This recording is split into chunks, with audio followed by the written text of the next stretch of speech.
മുന്നണിയിൽ ചേരാൻ പി.വി. അൻവറിന് മുന്നിൽ ഉപാധി വെച്ച് കെ മുരളീധരൻ. UDF ചെയർമാനെതിരായ ആരോപണം അൻവർ തിരുത്തണം, ആര്യാടൻ ഷൗക്കത്തിനെ അംഗീകരിക്കണം, എങ്കിൽ മാത്രമേ ആവശ്യം ചർച്ച ചെയ്യാമെന്നാണ് ഇപ്പോൾ കെ മുരളീധരൻ പറയുന്നത്. അല്ല, പി.വി. അൻവറിന്റെ വിഷയത്തിൽ പാർട്ടിയുടെ സ്റ്റാൻഡ് വളരെ ക്ലിയറായി പറഞ്ഞിട്ടുണ്ട്. ഒന്ന്, അദ്ദേഹം ആര്യാടൻ ഷൗക്കത്തിനെ സ്ഥാനാർത്ഥിയായിട്ട് അംഗീകരിക്കണം. സ്ഥാനാർത്ഥിക്കെതിരായും UDF ചെയർമാനെതിരായും അദ്ദേഹം പറഞ്ഞ തെറ്റായ കാര്യങ്ങൾ പിൻവലിക്കണം. ഇത് രണ്ടും ചെയ്തു കഴിഞ്ഞാൽ, നിരുപാധികം ആര്യാടൻ ഷൗക്കത്തിന് പിന്തുണ പ്രഖ്യാപിച്ചു കഴിഞ്ഞാൽ അൻവറിൻ്റെ ഡിമാൻഡുകൾ ചർച്ച ചെയ്ത് പരിഹാരം ഉണ്ടാക്കാൻ ഒരു പ്രയാസവുമില്ല.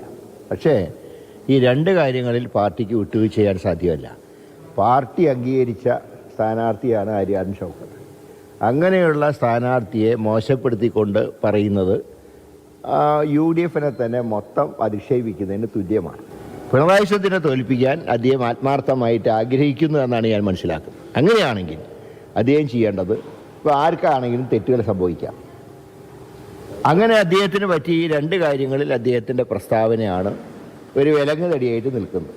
അത് അദ്ദേഹം പിൻവലിച്ചു കഴിഞ്ഞാൽ മറ്റൊരു കാര്യത്തിനും തർക്കിക്കേണ്ട കാര്യമില്ല.